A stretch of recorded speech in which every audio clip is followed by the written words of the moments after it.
Bom, primeiramente agradecer essa oportunidade de estar aqui, poder fazer esse diálogo com todos vocês.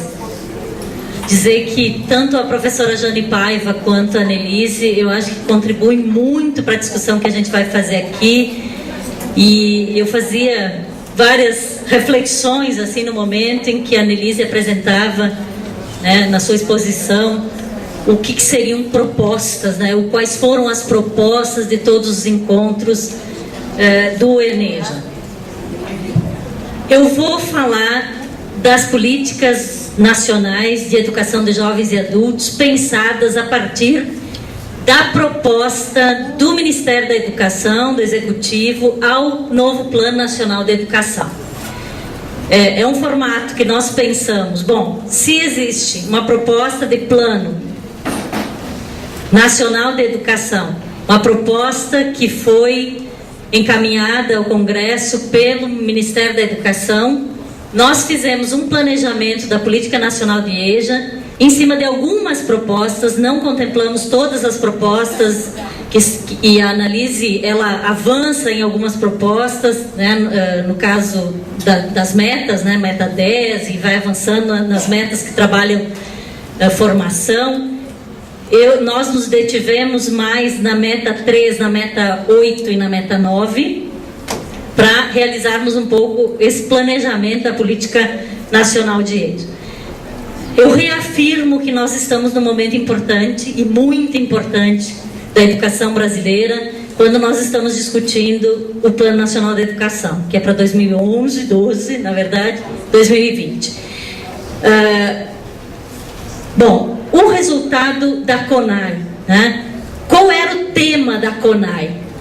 O Sistema Nacional Articulado. E se discutiu muito o regime de colaboração. Então, quando a Annelise vem aqui e coloca assim, propostas, para quem? Né? Quem tem que executar o quê? E eu acho que é a mesma coisa que a gente tem que fazer essa reflexão quando pensamos numa política nacional. Quem faz o quê? Quais são os papéis? E aí eu acho que esse momento é fundamental para pensarmos isso. Quem financia o quê? É um momento importante de discutirmos isso agora, no momento da definição do PNE. Então eu acho que é isso, não adianta pensarmos em propostas, os nossos desejos e não conseguirmos implementar, porque na verdade nós temos sim que ter financiamento para as ações, temos que ter definição de papéis e responsabilidades. Então, pensar o regime de colaboração nesse momento de discussão do PNE é fundamental. E nós trouxemos aqui as metas propostas pelo Ministério da Educação e muitas delas eu acredito que precisamos avançar sim. O meu ponto de vista, acho que algumas metas, a Annelise colocava aqui, erradicação do analfabetismo, está lá na meta 9, né? É um tema que a gente que milita na EJA, que né, discutiu nos fóruns, vem trabalhando há muito tempo discutindo isso, olha, então termos superado.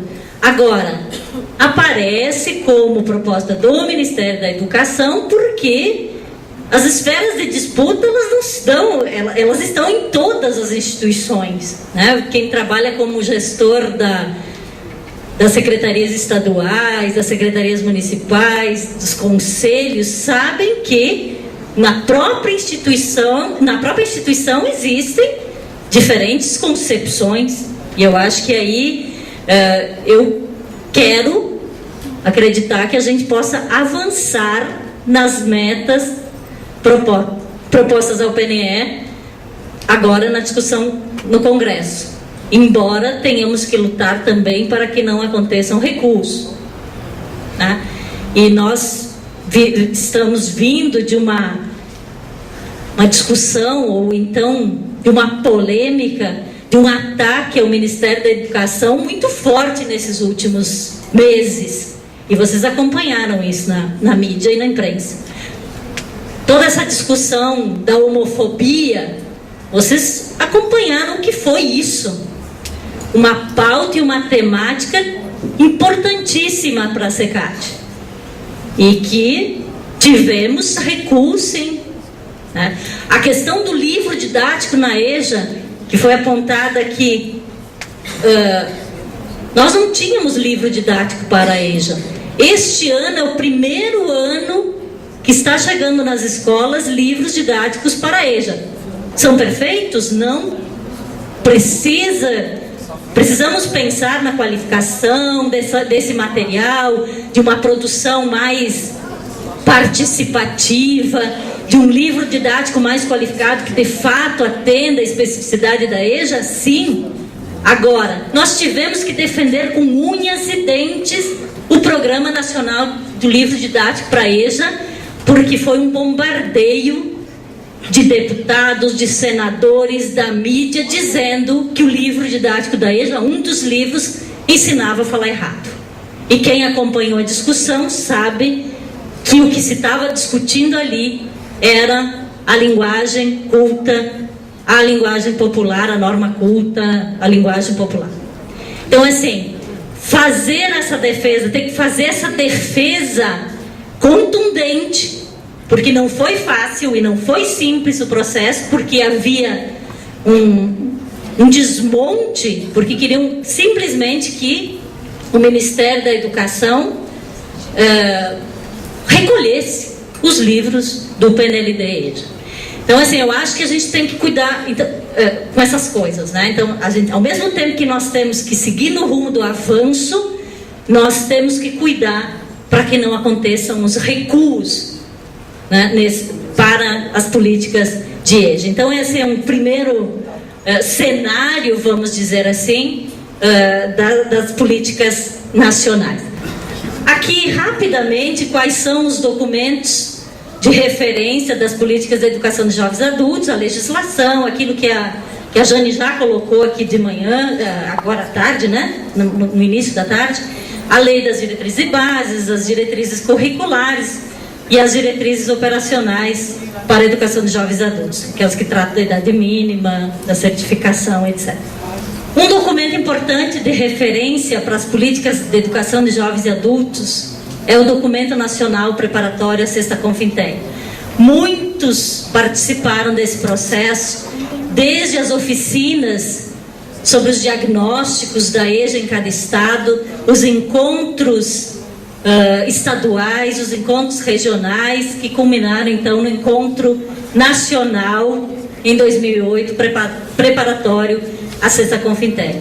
Esse documento, ele tem toda a discussão de concepção de EJA, quem são os sujeitos, e aponta também recomendações para todos os segmentos, inclusive para o Ministério da Educação. Foi um processo rico e que teve uma participação democrática importante na consolidação desse documento. O Marco de Ação de Belém, que foi o resultado da Conferência Internacional, a Confinteia, realizada em Belém. O Plano de Desenvolvimento da Educação, PDE, que é um plano importante para o Ministério da Educação, o documento final da Conferência Nacional, a CONAI, essa proposta do PNE e o plano de ações articuladas, que é um instrumento de financiamento das ações educacionais. O plano de ações articuladas, ele não contemplava a educação de jovens e adultos, agora ele abre essa possibilidade para os municípios acessarem financiamento para a EJA através do plano de ações articuladas. Eu acredito então que haja necessidade de uma mobilização nas próprias secretarias municipais e estaduais para que de fato se coloque, né, as ações de EJA através do plano de ações articuladas. Agora é o momento. Agora está aberto o PAR. Aqui os princípios, comungamos com aquilo que dizia a Jane, né, o reconhecimento da educação de jovens e adultos como direito. Esse é um ponto importantíssimo, a alfabetização articulada com a continuidade da educação de jovens e adultos, com foco na cidadania. Eu acho que nós temos que superar de uma vez por todas essa visão. A alfabetização é uma coisa, a educação de jovens e adultos é outra. Essa articulação, a alfabetização e a continuidade na educação de jovens e adultos, a continuidade da escolarização.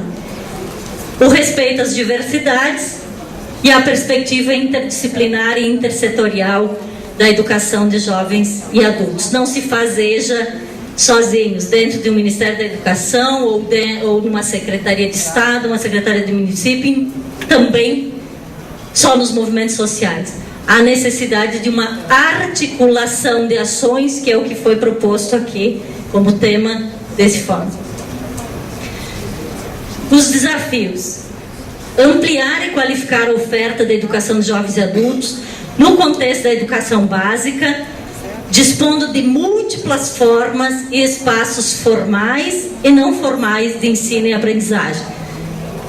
A amplitude da EJA, não só na escola, mas articulada em outros espaços. Garantir a continuidade da escolarização aos egressos do Programa Brasil Alfabetizado na educação de jovens e adultos e ampliar o acesso de gestores e educadores da EJA às políticas de formação inicial e continuada. E aí aquilo que a Annalise falava, né? São propostas, são desafios para quem? Então aqui, a meta 3, a meta 8, a meta 9, a 10 e a 11. Eu vou trabalhar um pouco mais a meta 3, a 8 e a 9, que eu acho que você já conhece, mas enfim, acho que é bom só retomar então. A meta 3 é universalizar até 2016 o atendimento escolar para toda a população de 15 a 17 anos e elevar até 2020 a taxa líquida de matrículas no ensino médio para 85% nessa faixa etária. É toda aquela discussão de quem atende a faixa etária de 15 a 17 anos. Toda a discussão, e muitos aqui participaram das audiências públicas que culminaram com a resolução aquela do CNE, e que a Jane falava que quem tem a responsabilidade de atender essa população. Hoje, dentro do Ministério da Educação, essa meta não pode ser assumida sem um diálogo, e aqui apareceu, com a SEB, com a CETEC e com a SECAD.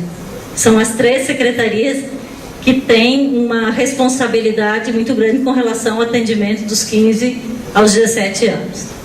A meta 8 é elevar a escolaridade média da população de 18 a 24 anos, de modo a alcançar um mínimo de 12 anos de estudo para as populações do campo, da região de menor escolaridade do país e dos 25% mais pobres, bem como igualar a escolaridade média entre negros e não negros, com vistas à redução da desigualdade educacional.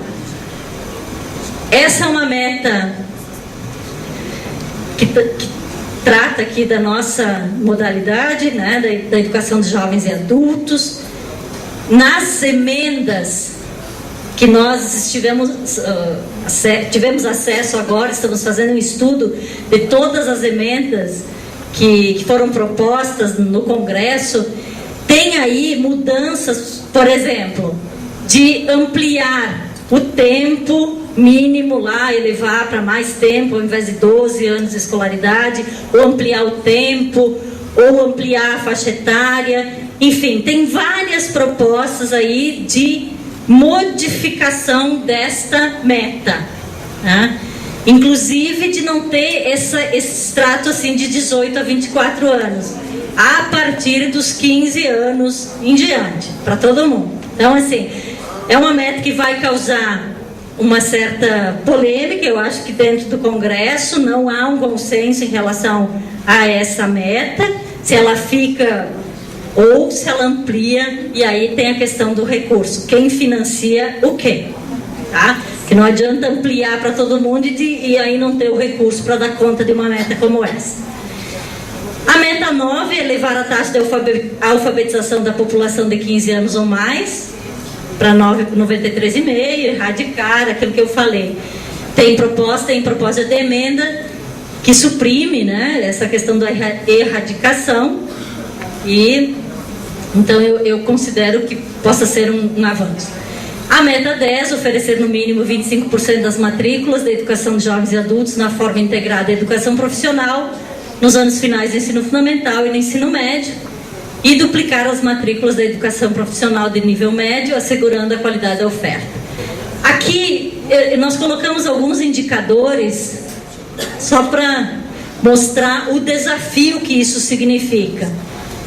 Nós temos aí um número total de 10.243.313 alunos ou pessoas fora da que são a população de 15 a 17 anos, fora da escola estão 17,9%. Desses aí, 1,7% são analfabetos. E estão matriculados na EJA, 2,9%. Ok? Essa meta aqui também a gente aponta alguns dados. A população urbana, a população rural, os anos de escolaridade. E aqui a distribuição de matrículas por rede de ensino. A rede estadual tem 55% do atendimento. A EJA, as redes municipais 42%, a rede privada 3% e a rede federal 0,4%. As matrículas, conforme o censo, em 2007 nós tínhamos 42 mil escolas, em 2010 nós temos 39 mil escolas, 39 mil e pouco. Isso responde um pouco porque da queda das matrículas na EJA. Um dos elementos. Tá? Alunos, nós tínhamos 4.975.000, agora tem 4.234.000. Houve uma queda sim. Nós ainda não temos um estudo, uma pesquisa sobre o porquê da queda das matrículas. Vamos fazer esse estudo. Tem que olhar estado por estado, ver exatamente o que está acontecendo, se houve fechamento de escolas naquele estado, enfim, fazer um diagnóstico mais preciso sobre o porquê da queda das matrículas. Temos ainda um desafio muito grande com relação ao analfabetismo no Brasil. A cor vermelha é onde as taxas são maiores. Então, vocês podem ver ali a região Nordeste, a região Norte, ainda com elevados índices de analfabetismo. Nós percebemos que nós temos mais analfabetos com uma idade mais avançada. Então, a gente tem conseguido superar, né, diminuir o analfabetismo nas faixas etárias mais baixas, mas a gente não consegue atingir as pessoas com mais idade. Então nós temos que pensar estratégias aí de alfabetização de idosos, que aí está se mantendo ao longo dos anos aí o analfabetismo nessa faixa etária. Por estado, dá para ver claramente, né, o Nordeste com altas taxas de analfabetismo, chegando aí a 24,42% de analfabetismo em Alagoas. Quais são então as estratégias que nós pensamos para dar conta de alguns desses desafios, né? O financiamento, a formação de professores e gestores, as ações de apoio e o fortalecimento das redes e a intersetorialidade. Financiamento, aquilo que eu falava antes, fortalecimento do regime de colaboração entre os entes federados. Nós não vamos avançar nas políticas de alfabetização, de EJA, enfim, de EJA como um todo, se nós não tivermos o regime de colaboração bem estabelecido, né, consolidado. Então, eu acho que esse é um momento de pensarmos sobre isso e definir responsabilidade. Definição de indicadores de responsabilidade da União, dos estados e dos municípios, DF, para o cumprimento das metas do PNL. Senão elas ficam como metas simplesmente. Então isso é importante e esse é um momento importante. A utilização dos recursos do Fundeb para ampliação da oferta e qualificação da EJA. Hoje os recursos do Fundeb não são utilizados, né, seu potencial, que poderia ser utilizado para a educação de jovens e adultos. Estamos longe de atingir lá os tais 15%. E recursos complementares e de apoio. Isonomia EJA do Fundeb, a EJA Fundeb, e aí aquele questionamento da Elise, né? Isonomia com qual patamar? Um e alguma coisa, como é a educação profissional, quer dizer, eu acho que essas questões nós podemos trabalhar melhor e que venham mais como proposta, de fato, para a gente ter um rumo mais certo na luta e na defesa dessa necessidade da isonomia. E a continuidade dos egressos do Programa Brasil Alfabetizado na EJA. Se a gente olha o mapa de todo o país, o número de pessoas alfabetizando no Programa Brasil Alfabetizado e a oferta de EJA, ou o número de pessoas na EJA, nós temos uma disparidade muito grande. A formação de professores e gestores, então, a formação dos gestores estaduais e municipais para a implementação das políticas de EJA nos estados e municípios, a oferta de cursos de formação inicial e continuada na área de EJA via plataforma Freire para atendimento das demandas do par nas modalidades presencial e à distância, e a participação nos fóruns estaduais de formação docente. Hoje a política de formação de professores, ela está muito centrada na CAPES, cada vez mais, e os fóruns de formação docente, fóruns estaduais, eles são os espaços onde se articularão, né, as universidades, as secretarias estaduais, as secretarias municipais, para que aconteça a formação dos professores. Nós, da educação de jovens e adultos, ainda não estamos nesses espaços dos fóruns de formação docente. Então, acho que nós vamos ter que avançar para isso, de estarmos presentes nesses fóruns, e porque é lá que se definem as políticas de formação.